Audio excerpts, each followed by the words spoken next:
Let me tell you how quickly things have changed. Before the Great Depression, only 2% of homes had a mortgage against it. Just 4 decades later, 40 years later, only 2% of homes do not have a mortgage against it. It's crazy. It's a big difference. It's a big difference. Speaking of the Depression era, if you can remember, or if you had parents of the Depression era, you knew this, and I knew this about my grandmother and my grandfather. They pinched pennies. Parents of the Great Depression era who grew up in the Great Depression pinched pennies, saved things like crazy. They worked hard. They found creative ways to do things. I remember my grandma, making clothes for us grandchildren. It's a skill she picked up, and she would make her own clothes. Parents of the Depression era pinched pennies, saved, worked hard, and they found creative ways to do things. But if you're a child of one of those parents who grew up in the Depression era, if you're a child, you probably had the mindset saying, forget that, I'm not saving tinfoil. I'm not saving aluminum cans. I'm not working that hard. I want to go out and I want to have fun. I want to party. And now you realize that you're retirement age and you have no savings, and now you're saying, I need a job. And what do we see like becoming more and more prevalent in our culture today? I would make the argument that it's a mindset called the entitlement mindset. I deserve. I should have. Entitlement mindset has increased generation over generation. It's kind of this mindset of saying, I deserve the same lifestyle as my parents. I deserve to have the same kind of house. I deserve to have the same car. I deserve to have the same vacations as my parents. And we see that today with even some of our younger people. I deserve a cell phone because they have it. Or I should be allowed to do because they are. It's an entitlement mindset.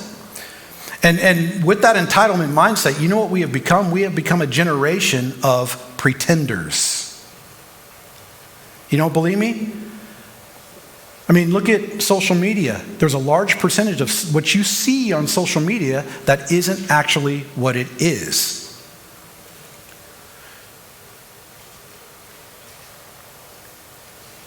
We have become a generation of pretenders. We got the stuff, we got everything we want, but we also have the debt.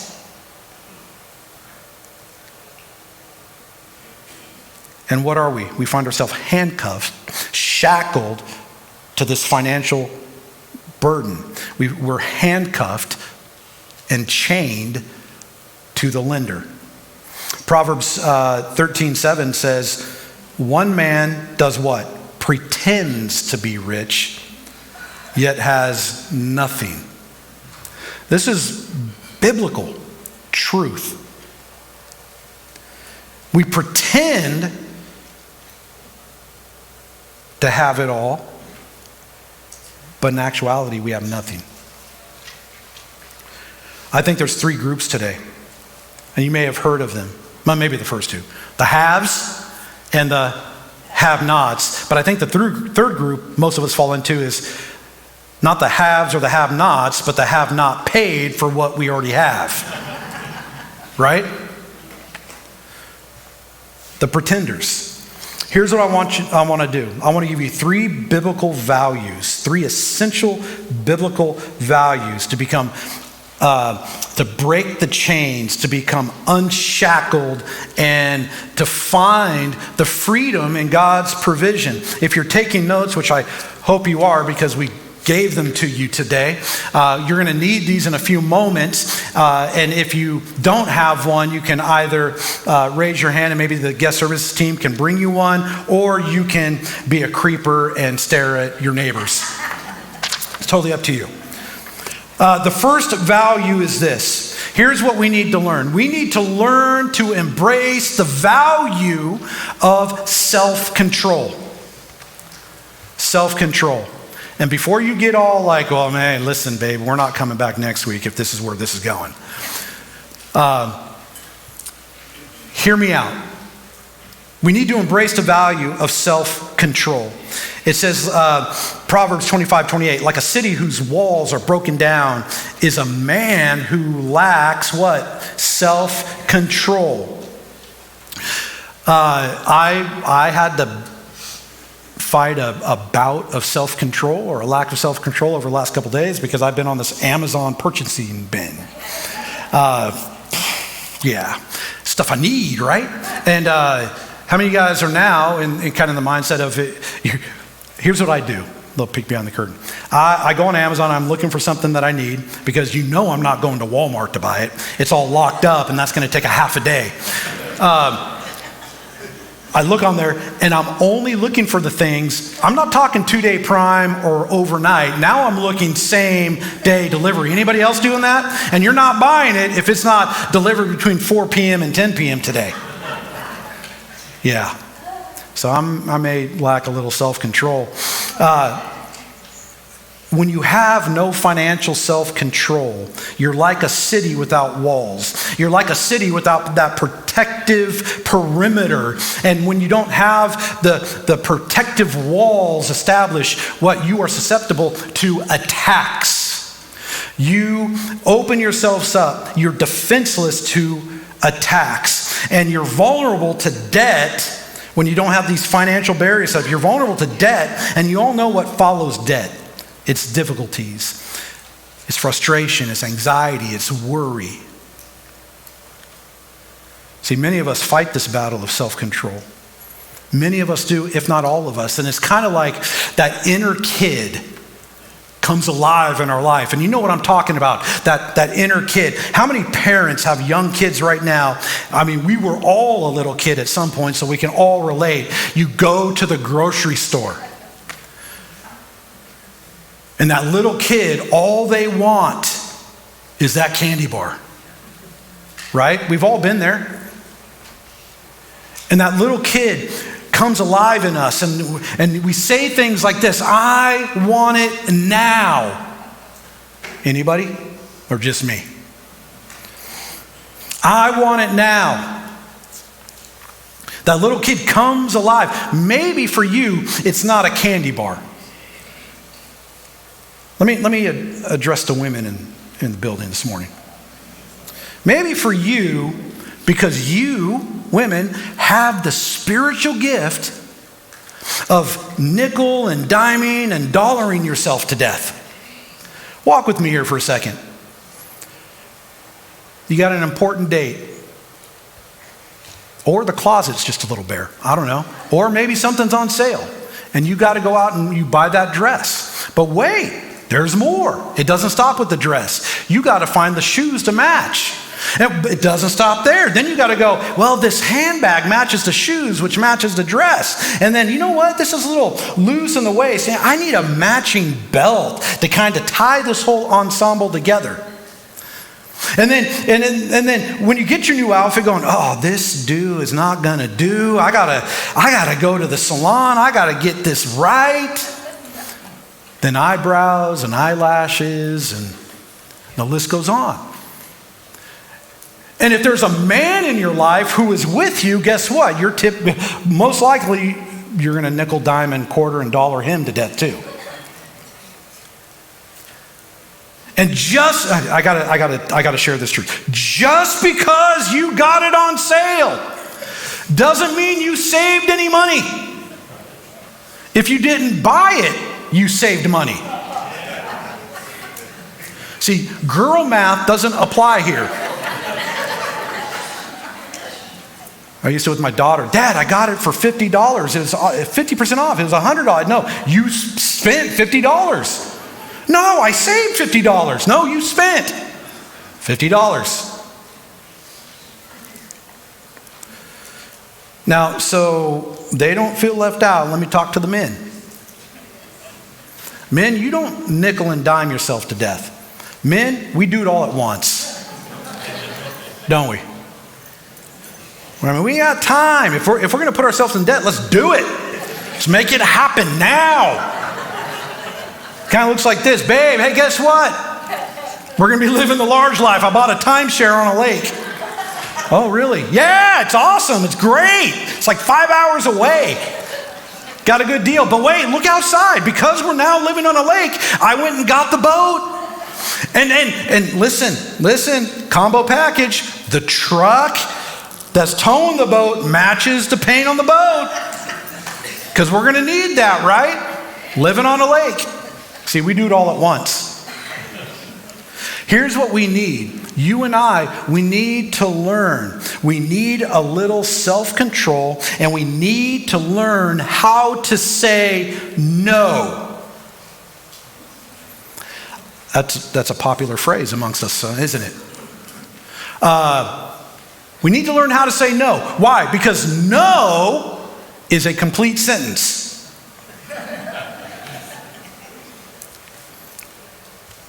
No is a complete sentence. It's not a question. Listen, let's practice together. On the count of 3, let's say no with some authority. 1, 2, 3. No. See, doesn't that feel good? I mean, you guys are... I can make it more awkward. Look at your neighbor in the eye and say, no. Listen, we need to learn a little bit more self-control. We need to learn how to say no. I am learning this in my own life. You know what February is? And listen, most of you go, oh, it's Valentine. It's, the month of relationship. It's about love. And I go, no, it's about tag-alongs. Tag-alongs. You know what tag-alongs are? They are Girl Scout cookies. And I am a sucker for a peanut butter patty cookie. And listen, I can do damage to my financial status in February because I cannot say no to those cute little entrepreneurs in the green vest that come up, some with a beret, some without a beret, and ask me, sir, would you like to buy? Yes. And I got my wife coming along with me going, no. And it starts out, I'll take 2 boxes, and then we go to this store, and I'll take 2 more boxes, and then I get hit up like from the 5 or 6 Girl Scouts in the church, and I'm buying 5 or 6 boxes. Pretty soon, I'm spending like $250 on peanut butter patty cookies, which I still call tag-alongs, by the way. So, and I got some in my freezer from like 5 years ago to prove it to you, because that stuff's going to kill me, not just financially, but physically. But I can't say no. And I'm learning how to say no. And you know where it's hard to say no? It's hard to say no to a little 10-year-old girl doing the work. But we need to learn how to say no. And I'm going to help us all practice and develop that no muscle this morning. You and I need to learn how to say no. And we're going to practice this together. Here we go. You ready? Do you really need to do your nails twice a month? No. Why? Because I've never been around another guy or a group of guys that said, hey, check out the set on her.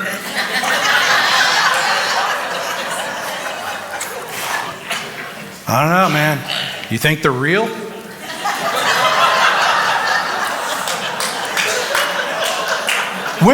Listen, no guy has ever been attractive to you because of your fingernails. As much money you spent on fake nails, no guy, oh, she is hot. Look at those hands. But yet, we spend a lot of money on them, don't we? We spend a lot of money on them. And you know, the only one, you're not impressing your husband or the other guys. Who are you impressing? I don't know, because I don't get my nails done. No, you don't need to get your nails done. Okay, how about this? Do you really need to play golf twice a week? Yes. Absolutely. Really, it's no. But I'm speaking to myself. Actually, I don't play golf twice a week. I don't have the time. No, you don't. Do you really need a $6 cup of coffee from Starbucks every day to live? No. No. Say it with me. No. Does your 12-year-old really need an iPhone 16? No. And parents, listen. It's not child abuse if they don't have one. If they don't have a cell phone, regardless of what they're trying to convince you of, you're not abusing them. The answer is no. Do you really need a brand new car, knowing that it's going to depreciate 20% as soon as you drive it off the lot? The answer is no. So, how'd it feel to say no? For some, it's difficult. For others, it's easy. I get it. But here's the deal. Let's say you get out of debt. You don't have the financial pressure and the financial stress, because remember, it's not an income problem, it's a spending problem. But when you get out of debt, you can buy that brand new car. I had someone after first service come up to me and says, hey, listen, because we've managed this well and steward all that God's given us well, we don't have any debt and we're retired and we have the money. He said, I can book a flight to Hawaii right now and it's not going to make a dent in my finances. So I don't want to. And I go, well, that's dumb. I'm just kidding. But he said, I could do whatever, we could do whatever we want. There's a freedom in that. When you get out of debt, you can go and get your nails done once a week if you want. You can go buy that new car if you want. You can join that country club and play golf every single day if you would like. Because here's the truth. By learning to say no to something for a little while, it gives us the freedom and the ability to say yes for the rest of our life. When we learn how to say no to a momentary desire right now, it gives us the freedom to say yes for the rest of our life. Now, Dave Ramsey, you may be familiar with that name, and I'm going to talk a little bit more about some of his stuff later on, but he said this: to live now like no one else, so you can later live like no one else. Right? And we talked about what's normal: debt, buying stuff before you have the money, all of that stuff. That's normal, but that causes worry and anxiety and stress. But if you live like no one else today, you can live like no one else tomorrow. We have to learn how to embrace the value of self-control. The second value is this: embrace the value of sacrifice. Ooh, this one's tough. Now I'm kind of getting all up in here for some of us. You're hitting a little too close to home, PG. Let me give you some scripture and kind of lay the foundation for this. Let us fix our eyes on who? Jesus, the author and perfecter of our faith, who for the what? Joy set before him endured the cross. The joy set before him. Sacrifice. Jesus endured a brutal sacrifice by dying on the cross. And he did it for the joy of pleasing God.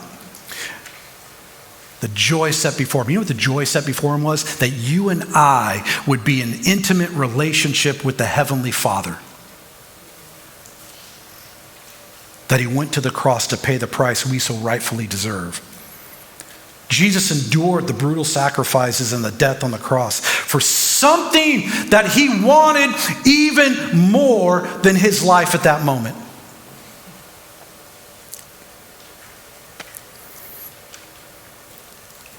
I heard it said something like this. You and I, we need to give up something we love for something we love even more. I know that might be a new concept for some of us. Giving up something you love right now for something you love even more. Maybe it looks like this for us. Maybe you love binge watching your favorite TV show on Disney Plus or Apple TV or Netflix or Hulu or Prime. And some of you just thought in your head, oh, I got all those. Maybe you really love wasting time binge watching TV, and you are going to make the sacrifice to cut the subscriptions so you can have a debt-free Christmas in 2025. Because why are we doing this series right now? A lot of us went into debt for Christmas. Maybe for others, you go, man, I really want a bigger house.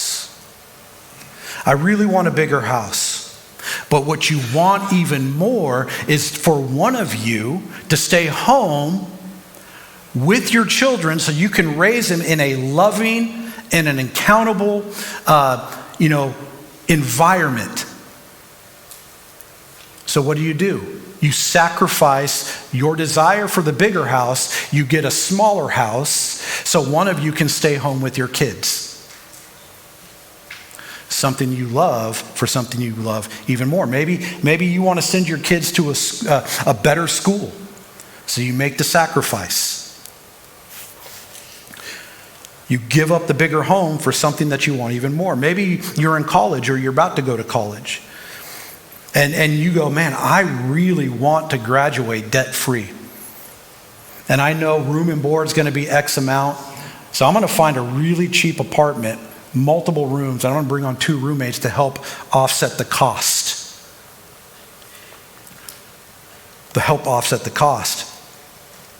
So I can work and go to school and have an income to pay off the student loans as I go. Because I kind of love being debt-free more than I do paying off student loans for 30 plus years. Maybe for all of us who have a job and we're so used to going, you know what, hey, where are we going for lunch today? Has that ever gone through your mind? Maybe for those of us who have a job, and I do this on a fairly regular basis, you give up eating out every day. Give up eating out every day for lunch. Maybe you do what the old timers called brown bagging it, right? Maybe you bring your lunch and then you use that money that you save from going out to lunch every week, you use it to pay down your car loan or pay off some credit card debt. I came across a study or a statistic that said if you stop going out to eat every single day and you brown bagged your lunch, you can save upwards of $100,000. That's a lot of scratch.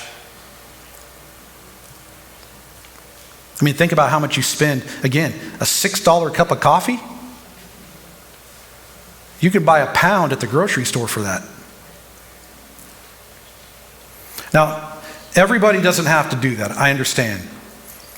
But when you give up something you love for something you love even more, it's the value of sacrifice. I think maybe one can make the argument that the problem with our culture today isn't that we have a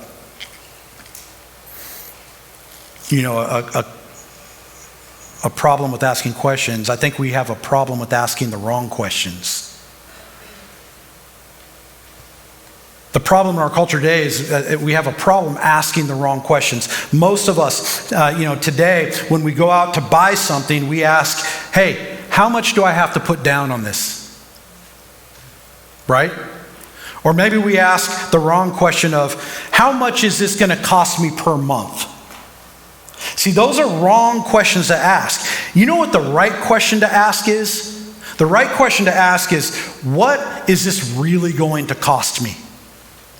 What is this really going to cost me? Let me give you a real example. Again, refer to your notes. If you don't have them, raise your hand. We'll get the guest service team members to get you one, or you can eyeball your neighbors. But listen, let me give you a real simple example. I believe the older generations, the more seasoned generations, 60 and older, I think you get this. You have this locked in. Us younger people, not so much. So last week I gave you a statistic of carrying credit card debt, but for the sake of our simple example today, refer to your notes. We're going to use the approximate balance of $14,517. You with me so far? That's the debt that we carry on our credit card. Now, one of the questions would be like, well, hey, how did we get here? My wife and I, we look at our credit card every month knowing we got to pay it off, and then we look at the balance. Well, how did we get there? I don't know. Amazon? How did we get there? Well, if you're a parent, maybe you've said this out loud or maybe thought it. Well, the kids are still young. I really want to treat them. We really need to take them to Disneyland before they get old. We need to. It's a need. And so what do? You put it on the credit card. Or maybe you nickel, dimed, and quartered and dollared yourself to that amount. I don't know. I don't know how we got there, but we're there. $14,517. Now, let's look at the real cost of paying this off. The real cost of paying this off. Look at your notes. Let's assume you pay the minimum payment of $217 and some change. The minimum payment per month on $14,517 at a conservative 18% interest rate. Conservative, because right now they're like 24 to 28. It would take you 40 years to pay off that debt. That's 4 decades. Yeah, let's just see if you're paying attention. That's 40 years, 4 decades to pay off that. And the total amount you would be paying is $104,606. That is an expensive Disneyland trip that you needed to take your kids to. Now, let me give you 2 more quick things to look at with this. If instead you didn't go to Disneyland and you managed to save up the same amount of money. Now, for some of us, we can save up 14 grand in a year. For others, we can save it up in 2 years, or maybe some it takes 3 years, or maybe some it takes 5. Regardless of how long it takes, you save up $14,000. And if you invest just that $14,000 with a long-term rate of, let's say, 12% over 40 years, give or take, you would have $3.5 million. That's just investing the $14,500. That changes generations. $3.5 million. How much of a difference do you think you can make in this world, in your family tree, with money like that? $3.5 million over 40 years. See, we sacrifice something we love for something we love even more. Think about the difference you can make. And how many conversations I had after first service where parents are coming up, I want my kid to understand this now. And I go, I know, because I didn't have anybody in my life when I was 13 years old giving me the breakdown of compound interest. I already told you my stupid financial decision when we could have bought a house in Walnut Creek for $1.75. in 97. It's never too late to get a grip on this and make the right decisions. Never too late. The third thing we're going to do, we got self-control, we got sacrifice. Now we're going to embrace the value of planning. I know that's a 4-letter word to some of us. Planning. Financial planning. But let me give you a scripture that speaks to this. Luke 14. Suppose one of you wants to build a tower. Won't you first sit down and really think through and estimate the cost to see if you have what? Enough money to complete it. Why would we do that, PG? That's stupid. To see if you have enough money to complete it. Proverbs 21:5. The plans of the diligent lead to profit, as surely as haste leads to poverty. You ever notice that you always wander into debt, but you never wander out of debt? I mean, are you still going, well, I'm just trying to pray this debt away? Or I'm hoping and wishing that it's not my story for the rest of my life. No, we always wander into debt, right? But we never wander out of debt. And what is the common denominator? A plan. If you had a plan, you'll never wander into debt. And if you have a plan, you will have a strategy to get out of debt. Now, how do we create this plan? I'm not going to go into detail about it for time's sake because I want to get to some other stuff. But you do this. Create a budget. You create a budget. You identify how much income you have, and then you determine where that is going to go. You tell your money where it's going because you control it. It doesn't control you. Create a budget. I highly recommend wholeheartedly some kind of financial program. The ones we offer, or the one we offer here at Creekside, which is coming up in spring of this year, April, May, is Financial Peace University. Financial Peace University.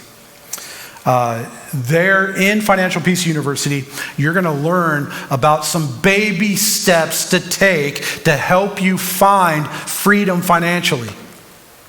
And when I say freedom financially, this isn't like some prosperity message and, oh, if you do this and God's going to give you a windfall of cash. I'm not talking about that. I'm talking about spiritually and obediently stewarding what God has given you in a God-honoring way. Because I know for one, God has blessed me in spite of how disobedient I have been with what He's given me. But I know that He's blessed me probably a little bit more when I align myself with obedience. It's all about honoring God. It's a spiritual thing. I said it. What we do with our money is a very good outward indication of how we're doing inwardly spiritually. Oh, I hope you guys show up next week. Okay. No, I'm just kidding. Speaking of FPU, let me kind of give you the first two baby steps. Baby steps. The first one, you may be familiar with this, is to save $1,000 for emergencies. $1,000 for emergencies. Not save $1,000 so you can take the trip to Tahoe. Not save $1,000 so you can go buy that, I don't even know what Louis Vuitton would be outside of $1,000, right, for a purse? What's that Kelly brand? Kate Spade? A guitar. Or a guitar, yeah, that'd be it. Or me, it would be like a driver, new golf club. It's for emergencies. $1,000 for emergencies. Let's kind of put some definition to emergencies. Let's say, when things break that you didn't expect. Maybe you have a kid and they threw a baseball through a window. That'd be a well-earned, because I knew my kid would be outside playing sports and not a video game. Or your water heater breaks down. Or your car breaks down. You blow out a couple of tires. It's emergency. Maybe your kid, if you have a little kid and they ate their Hot Wheel and you need to take them to ER. By the way, ER, the price keeps going up and up and up. $1,000 for emergencies. It's not that difficult to do. It may sound like a lofty goal, but let's think about this. How are we going to get $1,000? Here's some ideas, thoughts, suggestions. All of that stuff that you've accumulated that you haven't looked at or touched in 1 year, sell it. That storage unit that you have to house all of those items that are still in the boxes, the toaster, the air fryer, the rice cooker, the blender, whatever else you got in that storage unit that you're paying money on, sell it all, get the money for it, and stop paying on the storage unit. Maybe for some of us, we need to cut down on some of our streaming subscriptions. I don't know what it is for you. Maybe some of us, we have the time and the availability to take a gig job. You know what a gig job is? Uber, Lyft, DoorDash. You work on your own time and your own hours. I don't know what it may be for you, but you can find $1,000, and most of us can find and make $1,000 fairly quickly. Maybe some of us go, hey babe, we're going to take the next 6 months and only cook at home. We're not going out to eat. Maybe for some of us, we're going to take it a step further and say, listen, at least 3 nights a week, we are going to eat ramen noodles. And you know what? On special occasions, when we're able to afford it, we'll put an egg on it. Maybe for some of us, we stop going to Target and end up spending $300 on that toothpaste you just had to run down there to get. Think about that for a second. Or we start going, okay, we are only going to shop at discounted places. Because I don't know if coupons are a thing anymore. But to give you an example, because my grandmother was raised and grew in the Depression era, we would go to like the I don't know if you guys are familiar, but do you remember a place called the PIE clearing store or discount store? PIE was a trucking company, and whenever a box got damaged on the trucking company, they wouldn't give it to the retailer. They would send it to their PIE store because they had to eat the cost of the damaged good. And my grandmother would take us grandkids there every so often, and we'd get a special treat. But it was a place that you could get a can of cream corn or a can of green beans that's slightly dented for like $0.25. And I'm telling you, that dent had no effect on the taste of those green beans. But we would go, I don't know if you guys remember the Pittsburgh Pirates, the old 70s hats, the flat tops, black, yellow pinstripe. I got one of those for 50 cents. I'd get a Houston Astros hat. I mean, it was just a room like this with a bunch of 8-foot tables, and it just had stuff piled on it. And you would go. How about the Hostess? There was one in Walnut Creek, a Wonder Bread. Those discount places, yeah, you're buying bread that, isn't cool to sell on the counter of Safeway, but you're getting it for a drastic discount. Maybe you do that to save some money. I don't know. You know where you are. You know how creative you can be. Find ways to save $1,000, because when that emergency hits, you're going to be like, thank God we have the resources to cover this. The second thing we're going to do, another baby step in FPU, is we're going to do the debt snowball. The debt snowball.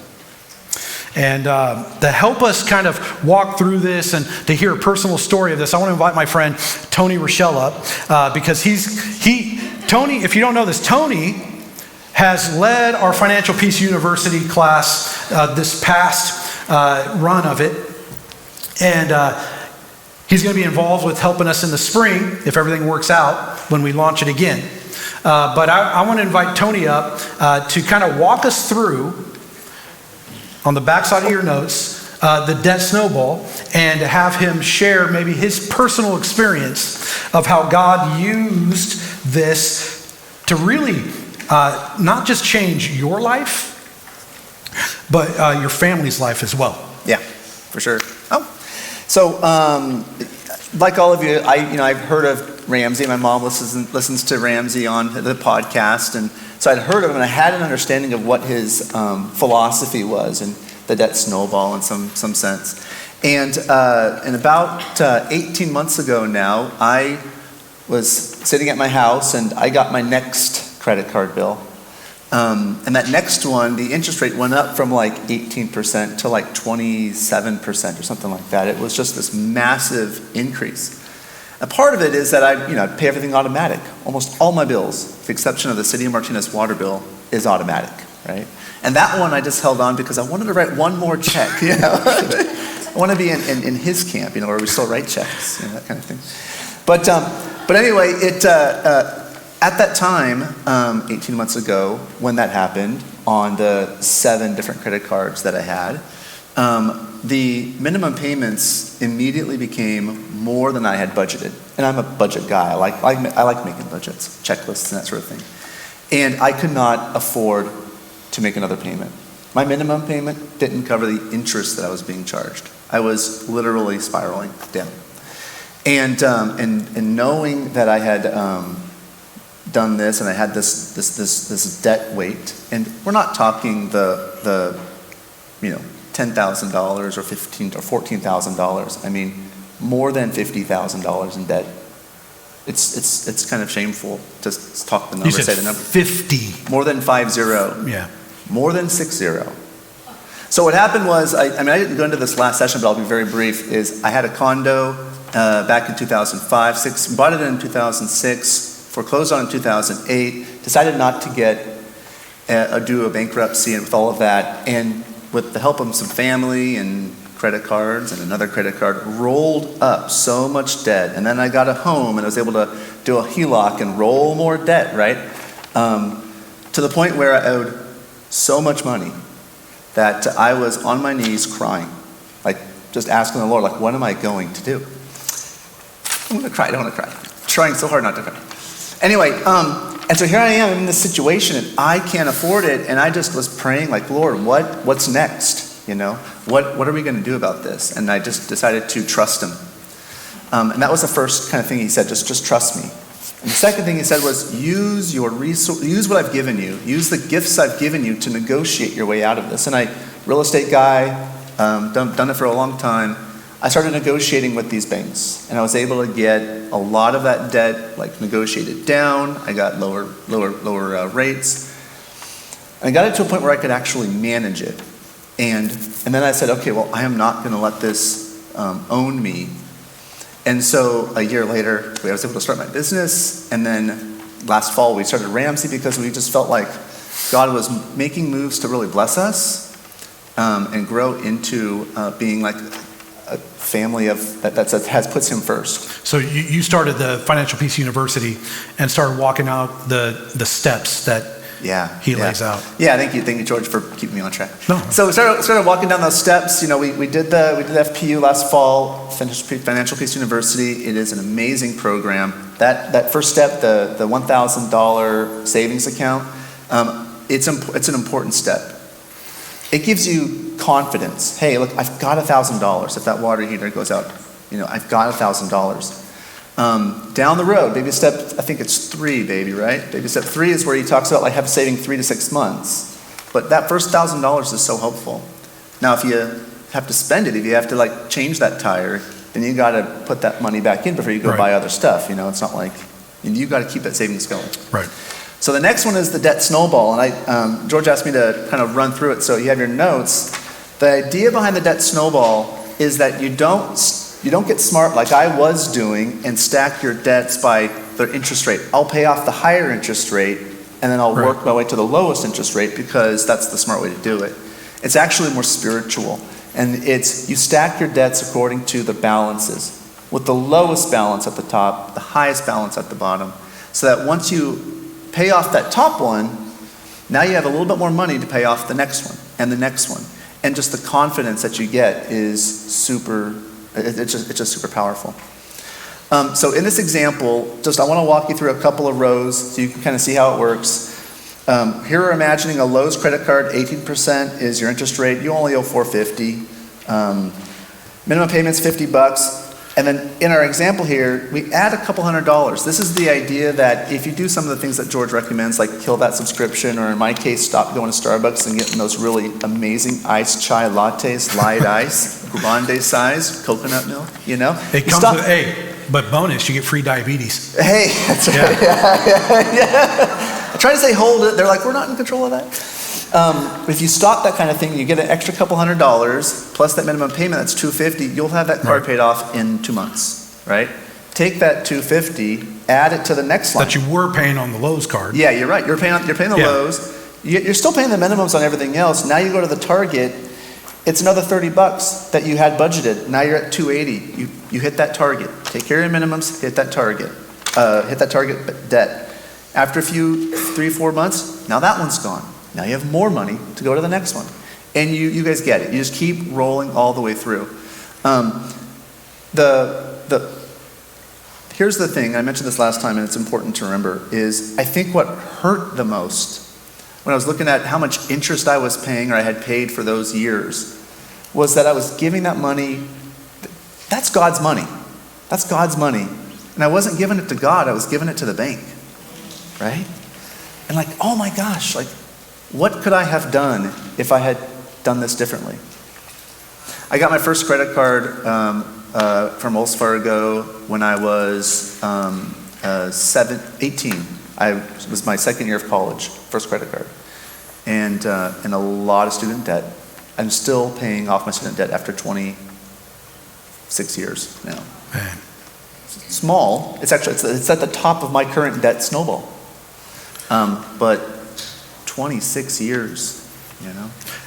So you actually executed the debt snowball. Well, we're working through You're it now. still going through it. No, we're still going through it, sir. No better person to help us is one who's already in the midst of it. So how has it changed kind of the dynamic and maybe the atmosphere of the home? Oh, I don't think there's enough tissues to cover the tears that would happen if I shared all that story. But I'll put it this way, which is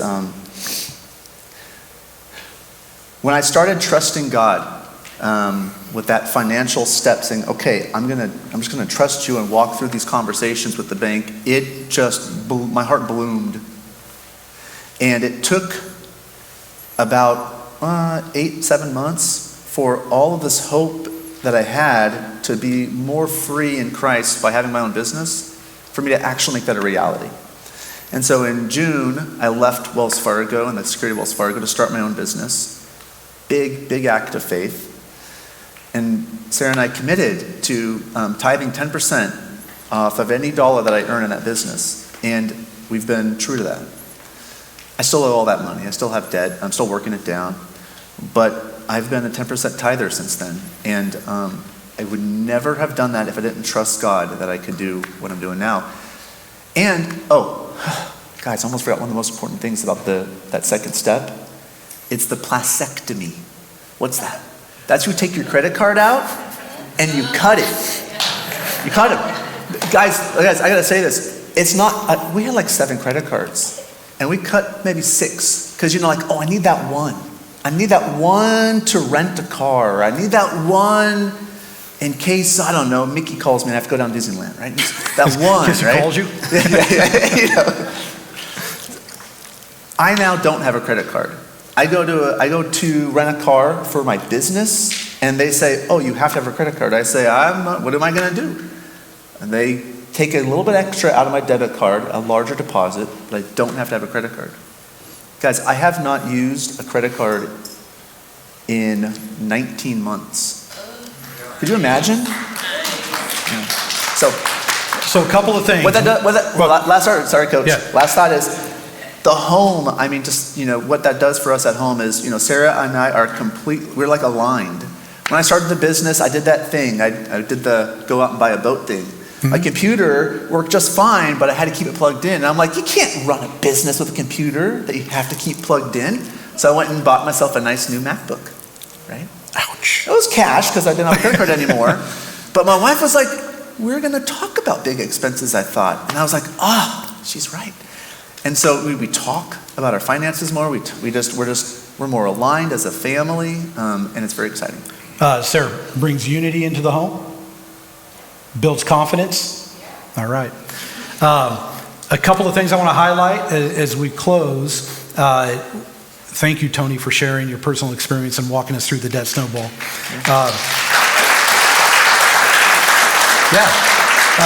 Being fully transparent. I mean, for sure. A lot of people would have a hard time just being up here, but you're like, hey, I'm exposing myself. Christ did that, Yeah. And then not only was it a plan or a structure that Tony and Sarah implemented, but it was a very intentional trust and leaning on God for wisdom and direction.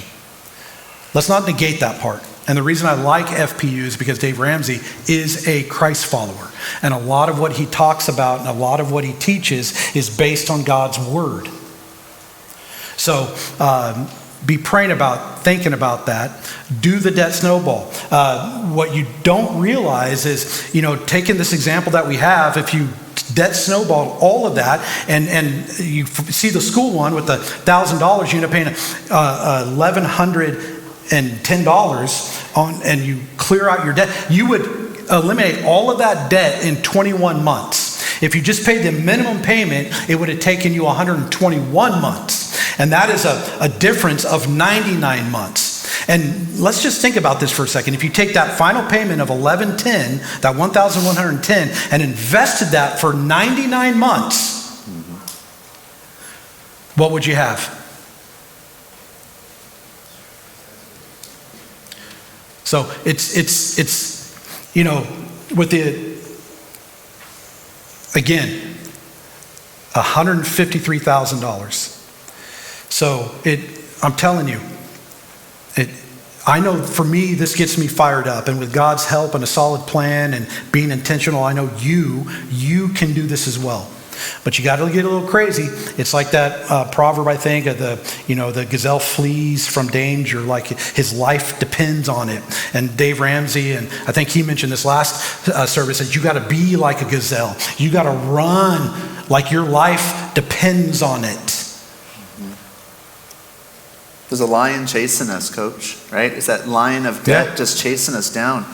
We all have lions that are trying to get us. It could be, my dad suffers with alcoholism, fights that. That's a lion going after him. My lion was the debt. Yeah, I get it. And that's my prayer. My prayer is that God would convince you. It's a sacrificial attitude. It's, the more passionate we get about pursuing this, the faster it happens. So I'm going to invite you to stand with me together. Worship team, don't worry about it due to time.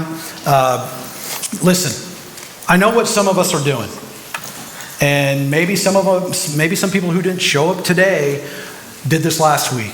We start to whine and complain. Why are they talking about this in church? Why are they talking about money? Remember, I said no guilt, no judgment. But yet, when we make stupid decisions, that's our natural reaction, isn't it? Why are they doing it? Here's why we're doing it. Because it's post-Christmas. Some of us are in debt because of Christmas. Some of us are having a hard time managing the debt. Maybe some of us have student loans. I do know that this is not taught in school when they should teach it. Instead, they're teaching kids how to play a plastic flute when they should be teaching about compound interest and how to manage finances at an earlier age. Just my thought. And the biggest reason is money really is a spiritual issue. Money really is a spiritual issue. It's a matter of our heart. And what we do with what God has given us matters to Him. If you're faithful with a little, God will trust you with so much more. It's His word. Sacrifice, self-control, planning, And what happens? You make a significant difference. What do you think your life could look like one day if you had no credit card payment, no car payment, no student loan payment? Maybe if you get even a little crazy and you have no house payment, what would your life look like? What would you accomplish with resources like that? You know, how would you be able to make a difference? How would lives around you be changed? How would you honor God with freedom like that? Because you're out of this financial prison. Just something to think about. I heard it said that a godly man leaves an inheritance not just for his children, but his children's children. Friends, we don't serve money, we serve God. Money serves us as we do what? Serve God. So Heavenly Father, we thank you for this time together, for the wisdom found in your word and the testimony of my friend Tony. And as we leave here today, help us to embrace self-control. Help us to embrace sacrifice. Help us to embrace planning so that we may honor you with our finances and experience freedom of living in your provision. Father, we pray that you convict our hearts today. Convict our hearts to say no to what hinders us and yes to what glorifies you. Remind us, Father, that money is not our master, but a tool to serve you and bless others. Now, for those of you who are here who have not yet surrendered your life to Christ, I'm praying for you. People are praying for you, and maybe today is the day you do that you surrender your life, not just this aspect of life, but every aspect of your life. You surrender it to Jesus today. I invite you now to place your trust in Jesus, the one who sacrificed everything so we can experience true freedom through his work on the cross. And Father, I pray that you empower all of us to live differently, to trust you fully, and to leave a lasting legacy for your kingdom. And it's in Jesus Christ's sacrificial name we pray. Church said? Amen. Hey, you are loved. Do not consider not being here next week. Let's continue to ride this ride together. Have a great week, guys. Thanks, George.